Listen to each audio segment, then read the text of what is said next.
ভাই শখের বসে ছোট ভাইয়ের সাথে আসছি মাছ মারতাম, বেশি না, ওরা অনেকক্ষণ যাবত মাছ মারতেছে, আমার ইচ্ছা হলে একটু মাছ মারি ওদের সাথে।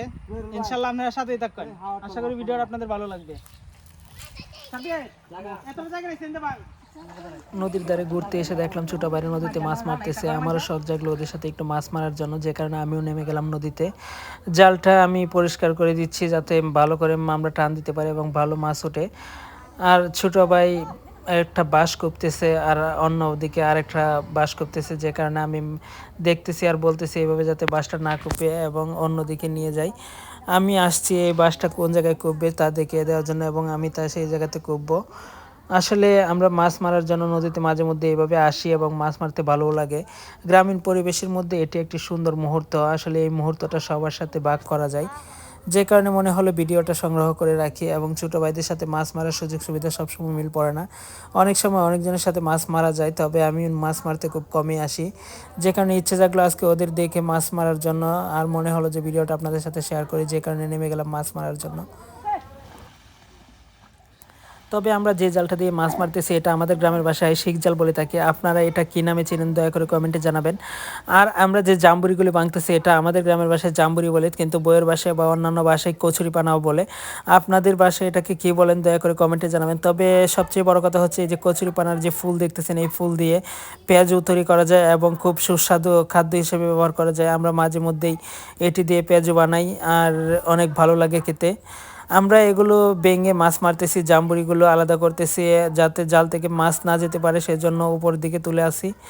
আর ওরা জাম্বুরি ফেলতেছে, আমাদের জাম্বুরি ফেলানোর প্রায় শেষের দিকে, যে কারণে আমরা কুট উঠিয়ে নিলাম। কুট উঠিয়ে চলে যাচ্ছি আমরা নদীর ধারে, যেখানে আমরা মাছ সংগ্রহ করতে পারবো, মাছগুলো ধরতে পারবো। কারণ পানিতে রেখে মাছ ধরা খুব কষ্টের বিষয় এবং খুব কঠিন, যা পানিতে রেখে মাছ ধরা যাবে না, যে কারণে আমরা সবগুলো কুট উঠিয়ে নিয়ে যাচ্ছি নদীর সাইডে। এইদিকে আমার এক মামা যাচ্ছে, উনি বড়শি দিয়ে মাছ ধরছেন, মনে হচ্ছে যে উনিও ভালো মাছ মারছেন। আমরা নদীর ধারে চলে আসছি, নদীর ধার থেকে এগুলো বিছিয়ে মাছ ধরলে আসলে একটা মাছও যেতে পারবে না এবং মাছগুলো ভালোভাবে আমরা ধরতে পারবো। তবে মাছ মারাতে এসে আমরা অনেক সময় বিভিন্ন সাপ, ব্যাঙ, আরও বিভিন্ন ক্যাচু এসব দেখতে পাই। তবে আমাদের এখানে প্রায় সময়ই একটা সাপ ওঠে, সেটা হচ্ছে আমরা মাইটটা সাপ নামে চিনি। আপনাদের গ্রামের বাসায় সেই সাপটাকে কী নামে জানেন দয়া করে কমেন্টে জানাবেন। আর যদি আমাদের এখানে আসে তাহলে আপনারা অবশ্যই দেখবেন। আমরা জালটাকে উপরে উঠে নিলাম, তবে দেখতেছি একটা ব্যাঙ উঠছে, আমরা এই ব্যাঙটাকে গথা ব্যাঙ বলে জানি। আপনারাও কী নামে চিনেন দয়া করে কমেন্টে জানিয়ে যাবেন। এই গত ব্যাঙটাকে আমার এক ছোটো ভাই ধরার চেষ্টা করছে। আসলে এই ব্যাঙগুলো অনেক শক্তিশালী এবং মোটা হয়, দেখলেনই তো ধরতেছে। এই যে দেখেন গথা ব্যাঙটা, আসলে গথা ব্যাঙটা মোটামুটি ভালোই বড় হয়েছে। এগুলো নদীর মধ্যে থাকে। আমরা মাছ ধরতেছি, এই যে সাপটা দেখতে পারতেছেন এটাকে আমরা মাইটার সাপ বলে থাকি। আর এই সাপ মাঝে মধ্যে আমাদের নদীতে আসে এবং মাঝে মধ্যে জালে ওঠে। কেউ যদি মাছ মারতে আসে রাত্রে মাছ মারে তখনও জালে ওঠে। তবে এই সাপটা খুব নিরীহ একটা সাপ, কাউকে কামড় দেয় না, ও ওর মতো করেই চলাফেরা করে। যদিও বা আসলে সাপ দেখতে ভয় লাগে বিদায় এই সাপটাকে দেখলেও মাঝে মধ্যে ভয় করে। এক ছোটো ভাই এই সাপটাকে ডিল দিল যাতে জাল থেকে ছুটে যায়, কিন্তু সাপটা ছুটতেছে না, কারণ সাপটা জালের মধ্যে আটকে গেছে।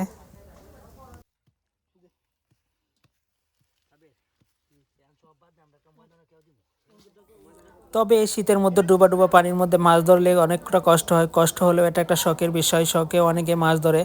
আর তাছাড়া যেহেতু একটা রিজিক খাওয়া যায় তাহলে এটা কষ্ট করলেও লাভ আছে।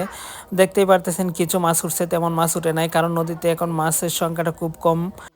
তবে আমাদের নদীতে মাঝে মধ্যে বল মাছ ধরা পড়ে। বল মাছ আগে ছিল না, কিন্তু নদীটা খোদাই করার কারণে এখানে বল মাছ আসে। আমরা গত তারিখে প্রায় 4-5টা করে বল মারছিলাম এক একজনে, অনেক ভালো লাগছিল তখন। আচ্ছা, এই যে দেখতেছেন এটা হচ্ছে কুচা, আমরা এটাকে কুচা নামে চিনি, অনেক জায়গাতে অনেক নামেই চিনে, আমরা জানি না আসলে আপনারা কী নামে চিনেন। যদি কুচা ব্যতীত আপনারা অন্য কোনো নামে চিনেন তাহলে কমেন্টে জানাবেন। এই কুচা খুব শক্তিশালী একটা প্রাণী, এটা খেতে খুব ভালো লাগে, আমরাও মাঝে মধ্যে খাই। আর তার চেয়ে বড় কথা হচ্ছে কি এগুলো গারোরা বেশি খায়, উপজাতিরা এগুলো বেশি পছন্দ করে। আমাদের মাছ মারা প্রায় শেষের দিকে, আমরা চিন্তা করলাম আজকে আর মাছ মারবো না, কারণ অনেকটা কষ্ট হয়েছে। শীতের মধ্যে মাছ ধরতে গেলে শরীরে একটা কাঁপ নিয়ে আসে এবং অনেকটা কষ্টদায়ক বিষয়, যে কারণে মাছ ধরাটা আমরা এখানে সমাপ্ত করলাম। মাছ মারছি মামা, ভালোই মাছ হয়েছে।